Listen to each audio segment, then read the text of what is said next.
What's up, everybody? Bob Wankel, CrossingBroad.com here. Week 15 in the NFL is upon us, and we are going to pick every single game on the board. We'll give you some of our best bets, followed by some quick hit thoughts on all of this week's action. If you want to bet on these games, head over to CrossingBroad.com/DK. They'll give you a $500 risk-free first bet.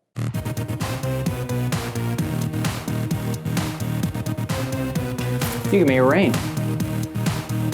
All right, we're going to start with our best bets of the week. We're going to start in the NFC East. We have the Eagles and the Redskins. Philadelphia comes in as a 4.5-point favorite, total set at 40 over DraftKings Sportsbook as we record midweek. Eagles coming off of an overtime win against the Giants. Redskins lost at Green Bay a week ago. Eagles have been one of the NFL's worst cover teams this season, 4-9 ATS, but road favorites that have failed to cover in 4 straight games are actually 8-2 ATS in division contests. Also know, and this one also backs the Eagles as well, road favorites in division matchups of 4 points or more that have covered less than 35% of its games are 13-5-2 ATS. We're going with the Eagles this week. Now we have the other team in the NFC East that's still alive, the Dallas Cowboys, 3-game losing streak. The Rams are heating up. Cowboys actually opened as a 3-point favorite in this contest at several sports books. They're now a slight underdog, the total set at 49 points. I'm going against Dallas. They have not beaten anybody with a record over 500 this season. They're 0-6 straight up. I don't trust them. There's no reason to. The Cowboys are 9-17-2 ATS at home after a loss under Jason Garrett, and they're 2-12-2 ATS in November or later. There's no way I'm taking Dallas. They're a flawed team. There's something wrong with these guys. Give me the Rams. Up next, we're headed to the NFC North. Green Bay hosting the Chicago Bears. Packers are a 4-point favorite in this game. 41 is the current game total. It is going to be freezing, literally freezing at Lambeau Field on Sunday. Temperatures are expected to be in the teens. Something that you should know about that before we even get to this. Home favorites, 20 degrees or colder. No advantage whatsoever. They're actually only 12-17 ATS.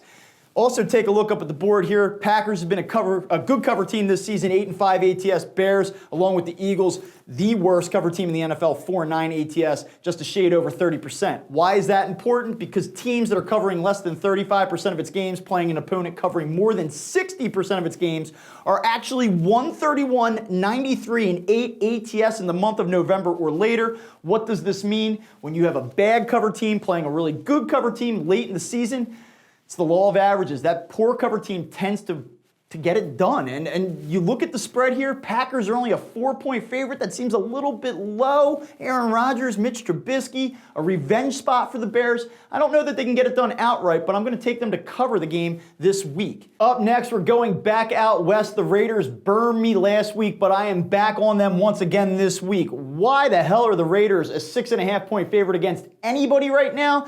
Smells a little bit fishy to me. Jags have been playing terrible football themselves lately. I'm going with Oakland. Here is why. Just know that teams that have been outscored by an average of 20 points over a 3-game stretch are 42, 28, and 1 ATS. Raiders got blown out last week for the 3rd straight game, this time against the Titans at home. I like them to finally get it done this week.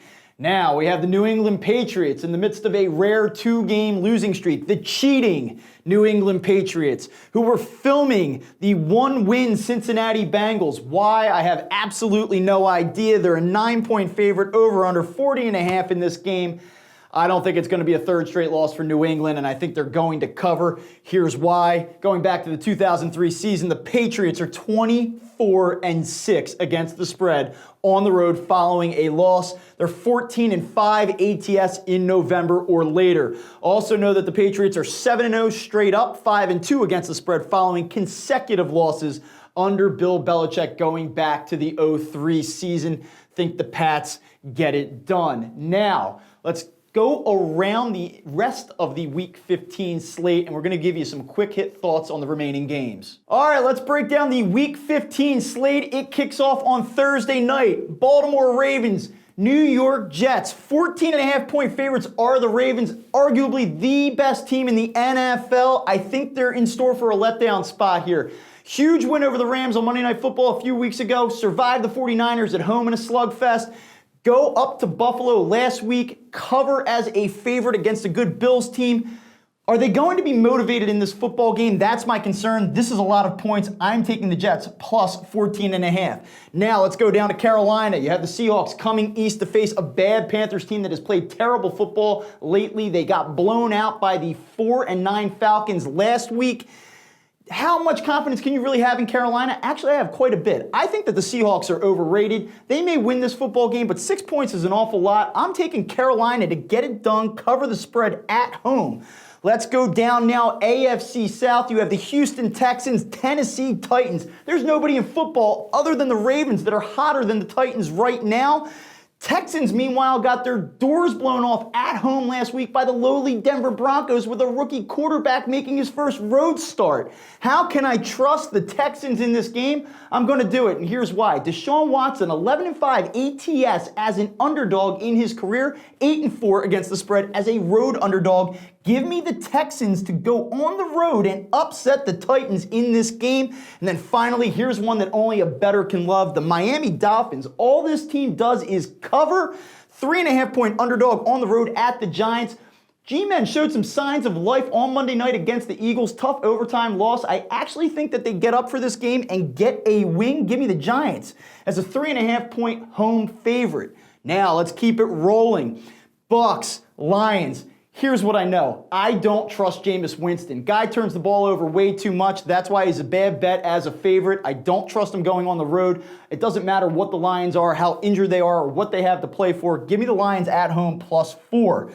Browns, Cardinals. It's another week in which the Cardinals are a short underdog at home. They should have beat the Steelers last week. A couple critical errors by Kyler Murray. I actually think that this week they get it done. I still don't trust the Cleveland Browns. I know the talent's there. I know they want to finish strong, but I don't believe that they have enough to go on the road and win this game out west. Now, speaking of being out west, we go to the AFC West. The Broncos, once again this week, a substantial underdog on the road at Arrowhead. 10-point favorite are the Chiefs, who are coming off an emotional win, a statement win against the Patriots last week at Foxborough. Potential letdown spot? Maybe, but I don't think so. I think that a lot of bettors are going to look at this, see a double-digit spread, see how well the Broncos played last week, and think, letdown spot for the Chiefs. I'm going to go against that wisdom and take the Chiefs laying double digits at home in this contest. They keep it rolling. They're a motivated team. Andy Reid, very underrated coach. I know everybody likes to take shots at him, but I think he keeps his team focused and they get it done. Now we go out west to LA. You have the Minnesota Vikings as a short favorite against the Chargers, who rolled the Jags last week, finally showed that they could put it all together and what they're capable of when they do so. I don't think that they can repeat that performance. They're inconsistent. You can't trust them. And meanwhile, Mike Zimmer coached teams since he took over in Minnesota, excellent in almost every ATS scenario, especially as a short favorite. Give me the Vikings -3 on the road to beat the Chargers. Last 3 games on the board. San Francisco 49ers, holy smokes, what a game they had last week against the Saints, 48-46, instant classic. How fired up are they going to be to host a bad Falcons team as a 10.5-point favorite? I have my concerns about their ability to stay up. Do I think they're going to lose the game? No, I don't. I think they'll win, but 10.5 points is an awful lot. I'm taking the Falcons, who are quietly playing better football, and certainly playing better football than their record indicates. Love this game. Sunday Night Football. The Bills out of nowhere, one of the best teams in the AFC, playing a Steelers team that I can't believe personally is in this spot. This is a wild card playing game, essentially. The team that wins this game is going to have the inside track at one of the AFC's 2 wild card spots. Bills a 2-point underdog on the road. I've been waiting for this spot. Duck Hodges, nice story. I don't buy it. Steelers should have lost that game last week out in Arizona. I respect Mike Tomlin. The Steelers always find a way to put together quality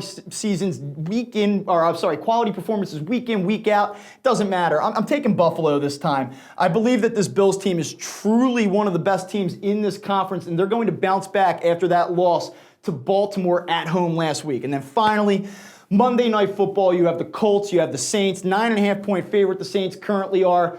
Here's the deal. Drew Brees in the Dome as a big favorite off a bitterly disappointing loss last week to that 49ers team. I'm taking the Saints to cover. Colts just really don't have that much to play for. Tough loss last week. They're under 500. If you can't beat the Bucs, how are you going to bounce back the next week and hang with the Saints? I don't see it. Saints reassert themselves as a top contender in the NFC and get it done. All right, that's our complete rundown of the Week 15 slate. If you're interested in betting on these games, head over to crossingbroad.com/DK. Download DraftKings Sportsbook. They will give you a $500 risk-free first bet.